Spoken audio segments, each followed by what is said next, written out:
everyone. Thanks for tuning in at X-Rays, where knowledge meets inspiration in the intricate dance of industry evolution. Joining us again is an award-winning barrister, Laina Chan. She's a legal strategist and founder and CEO of MiAI Law, where she's building ethical, evidence-based AI designed to support, not replace, human judgment in the legal profession. And today, we're adding a fresh voice to the conversation. For the first time in our podcast, here with us is Dr. Jennifer Long, an integrative psychiatrist and medical legal expert who works at the intersection of mental health, trauma informed practice, and legal complexity. She'll bring a rare perspective on how the mind processes responsibility, fairness, and authority. Welcome back, Lena. Hello, Dr. Jen. Hi, Hello, Mom. thank you for having me. Thank Well, you for thanks for being here. being, yes, thank you for coming on our podcast.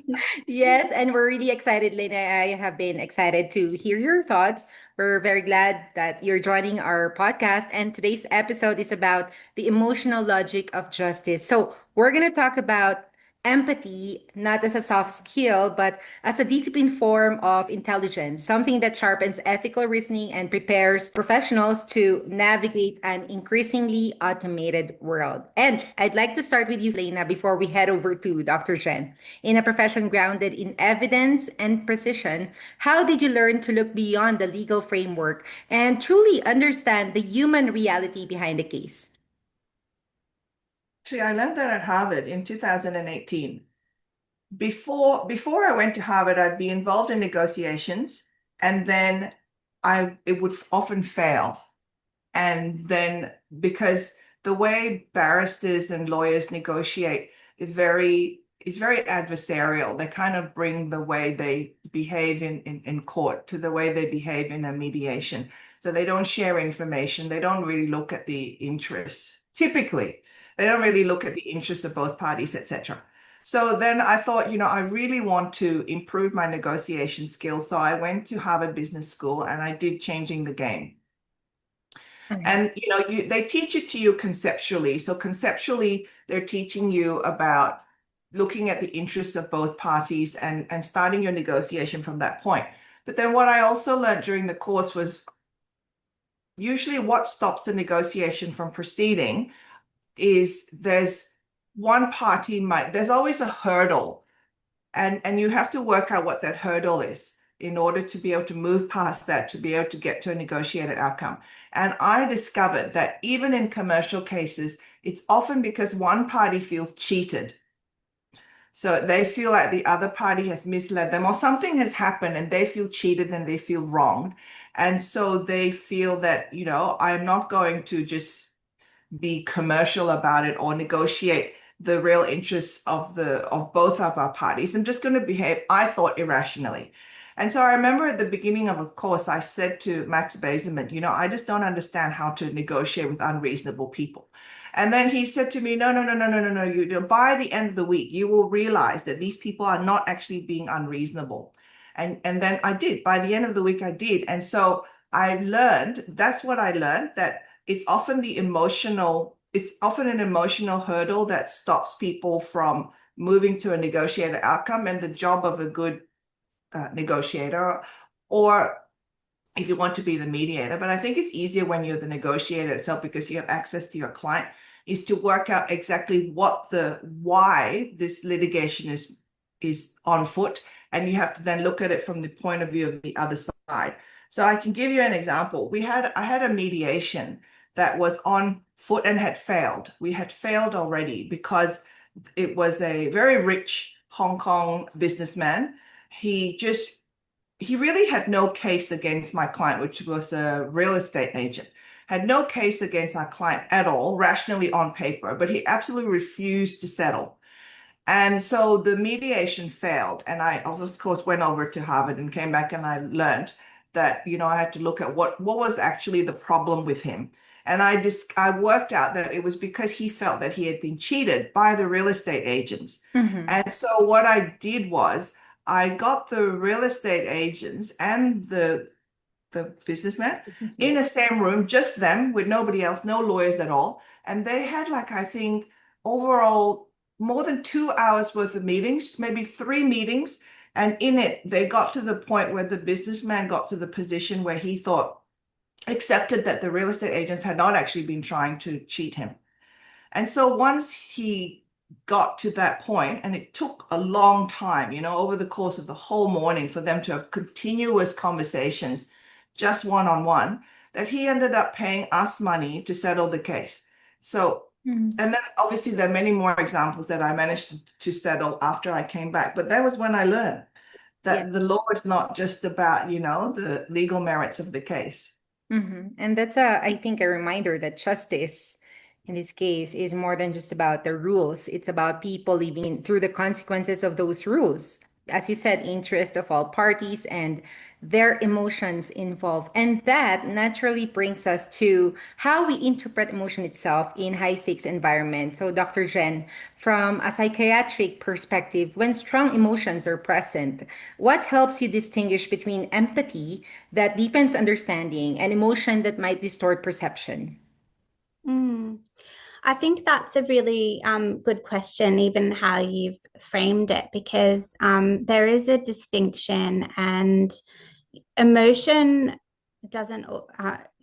Emotion is can actually provide a lot of clarity, but it can also distort perception. And so, sort of, the line is not always completely clear. And I think it's through skill that you develop over a long period of time, and the ability to try to locate that space in real clinical time. Because often you have a lot of emotional reaction to what is going on. Like, for example, things may elicit strong feelings in you that are happening, and that can distort what's happening. So I think one of the things that helps is that where you situate yourself. Are these feelings moving you towards the patient, or are they associated with something that is provoking anxiety or making you feel unsettled? Like, are you reacting to the story from your own perspective and from your own set of judgments?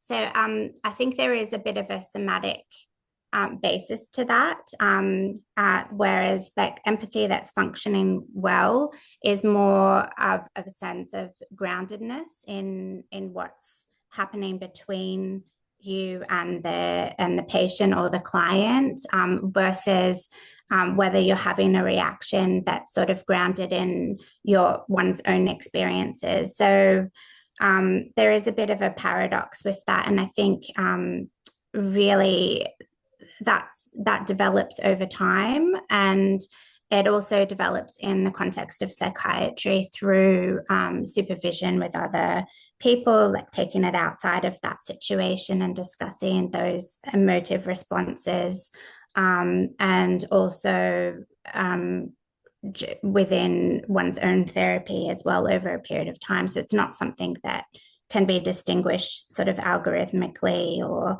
but emotion can be, you don't want to have a clinical situation that's completely devoid of an emotional response in a psychiatric clinical setting. Yeah, and I love that distinction, Dr. Jen. We're not removing emotion here. It's more like if I'm making any sense, structured. So it serves clarity, as you said, rather than confuse everyone around. So if empathy can actually sharpen judgment, the real test must be when pressure kicks in. I mean, when it's high and time is short, whether in a courtroom or in a clinical setting, what helps you balance emotional awareness with clear reasoning so that compassion informs the outcome without actually clouding it? Compassion can sort of stabilize the situation, and irrational emotions or can cloud the situation. So, I do this quite a lot in medico-legal work, because in medico-legal work, you're often asked to put things within a very narrow framework within a diagnostic sort of setting and under a time-pressured setting. And I think that what can ground you in that situation is if it is a skill that you develop over time to go back to the formulation. Why is this person presenting this way in this particular time? And address that rather than trying to fit that person into a preconceived sort of algorithmic diagnostic like diagnosis, if that makes sense. Like, Well, I think it really helps being a barrister and you're not being too close to the client. There's one step removed between you and the ultimate client, the solicitors in between.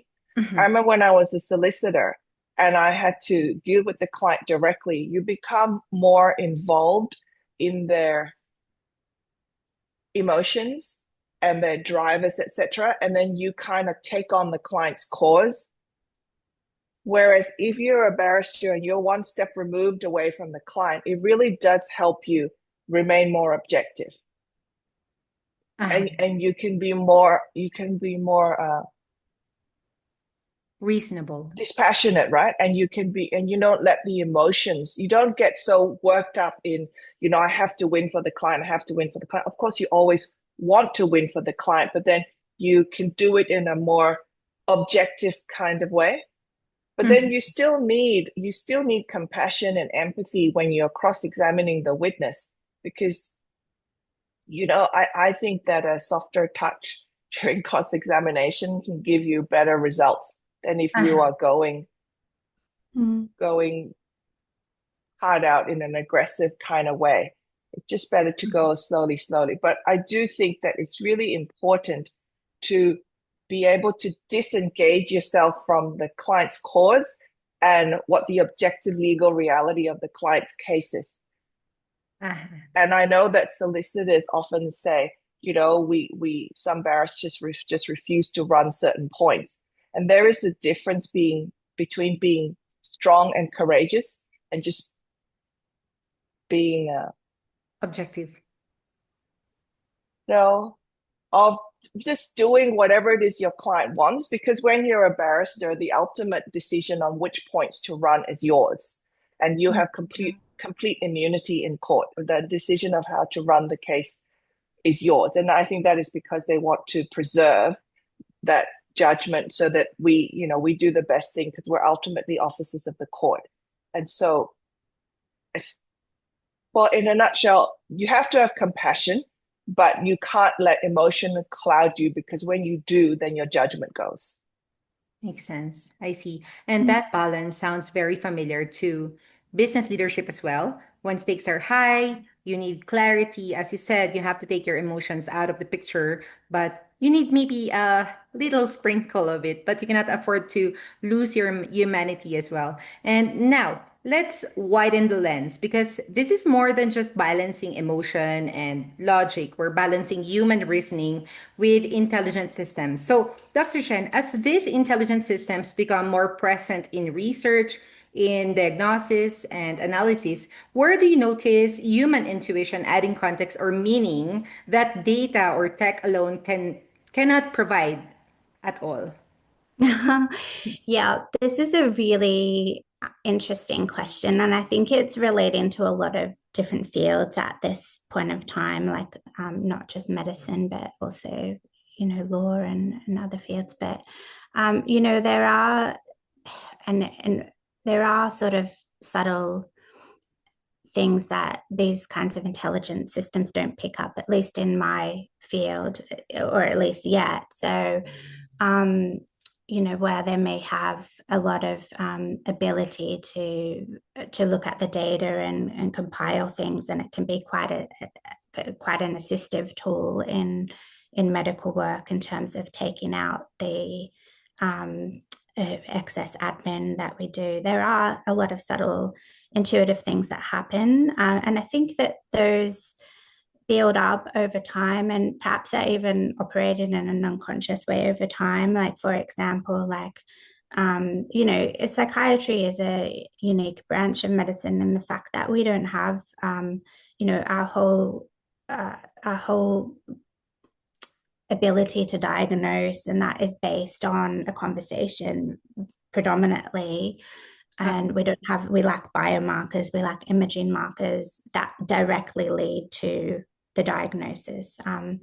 So they may assist in some form, but they don't, there's no marker that, like there might be a biopsy in an oncology setting that definitively it gives a diagnosis. So we rely on that conversation and that judgment that's built up over time. But subtle things that can be intuitive might be, say you describe someone's affect or the way that they're looking as being like a flat affect, like that could mean like a number of different things, like whether that person's just tired, whether they're quite depressed, whether they're, defensive or disengaged and not otherwise depressed. Like those sorts of things, I think, relate to intuition, I suppose, that might be thought of as those unconscious things that build up over, many years of practicing in this field. Mm-hmm. Yeah. But it also takes a certain sort of person to be able to pick up on those markers. Because I qualified for the Hogan certification, and which is have you heard of it? That it's used in executive leadership training, etc. And we're gonna have an episode about that soon. Yeah, so I did the test, obviously, and it said that I had high interpersonal sensitivity. I don't know what my score was, 87 out of 100. It was a high score. Then my partner, who's the chief technical officer, he did one. He's super brilliant. His interpersonal sensitivity was 1 out of 100. And then, really? And then and basically the analysis of his results was he's super brilliant, super scientist, super everything, but keep him away from HR. Definitely. Yeah. I have a bit of a joke that I say amongst medical colleagues that for a surgeon, I really do prefer someone, who's operating on me and my family to I don't mind if they're a little bit on this quote unquote, the spectrum in terms of understanding interpersonal skills. They are important in medicine, but you don't want someone to be really charismatic and super personably engaging when they're meant to be focused predominantly. Yeah. That's right. That's interesting. That's why he's a CTO, right? No, he's brilliant, but he's always willing to learn, and then and he takes the board. But it's sort of like you have to feed him the markers rather than him picking up the markers himself, I think. But so in your executive stuff, I mean, one of the things I want to start learning a little bit more about is, can you actually learn those really soft skills? Like, I mean, they talk about reading micro expressions, and I think so, because like we worked out together that our team, we've got 11 developers, that what's the most important thing to them is the acknowledgement that you've done a great job. More than the fact that I'm giving them shares, the fact that I give them cash bonuses, that doesn't seem to count as much as us saying, wow, that was great. You persevered with that. You broke through it. You did a great job. And so I told Arjun that, that seems to be what's the most important thing to them. So then he picks it up. And then when the kids do a great job, he tells them, he says, that was great, gives them a pat on the back. He even calls it, will you do that? We'll give you a pat on the back when you, when you finish that hurdle or done something super hard for us. And so we love that. So he's like, because he's got a very high learning desire, that even he knows that about himself. Well, we both know now, and the analysis of him was very accurate. The analysis of me was very accurate as well. But I think the difference is the willingness to learn, yes, and the willingness to take on feedback, which he's totally very high on. Exactly. So data is just there to inform us, to serve as a reference, but it cannot sit in the room and feel the tension or read unspoken cues. And that takes us to something really, bigger. What justice must protect as tech becomes more capable. If empathy refines judgment, Lena, and intuition adds depth to logic, what does that reveal about the qualities justice must preserve as technology becomes more capable? Well, you don't, empathy is not always relevant in the practice of law. I really think it's only relevant when we're dealing with clients, when we are cross-examining, when we are negotiating. But in working out what the right answer is legally, empathy, I don't think has any role to play. And I think it's dangerous if you bring in empathy at that point, because then you might be lose your objectivity, and then you want to give the clients, you're too leaning towards wanting to give the clients what they want to hear. Uh-huh. And that can be dangerous because that may not be objectively the best thing legally for them to do. Right. So you can use it when you're presenting the advice to them, and you can use your empathy in that way. But then in actually working out what the correct legal answer is, I don't think empathy has any role to play. Mhm. Yeah. And I've seen that, I think, in many law-related series, TV series like Lincoln Lawyer, Suits, the drama. Yeah, I'm that person, Lena.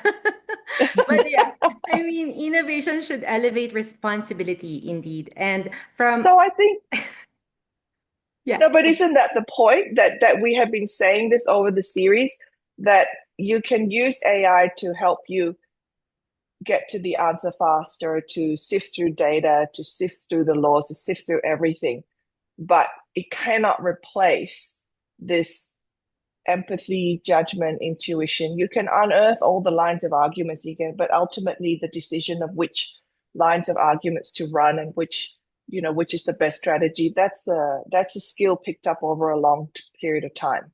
Mm-hmm. What I'm taking from this conversation is that emotional insight isn't the opposite of intelligence, it's part of it. I think empathy actually strengthens ethical reasoning, but not all the time, as you said. So thank you so much, Lena, once again, for showing us how ethical AI and accountability can coexist. And Dr. Jen, thank you for grounding empathy as a structured, powerful form of perception. Thank you for being here, ladies. Thank you. All right. If you folks are in law and want a research tool that prioritizes verification and governance, look into MiAI Law. And if you're interested in the intersection of psychiatry, trauma-informed practice, and medical legal expertise, there's a good reason why Lena tag along Dr. Jen here. Check out the details below to learn more. Thank you guys for staying with us. Don't forget to catch our next episode with Lena and Dr. Jen. This has been your host, Miles. Stay focused, driven, and inspired with X-Rays.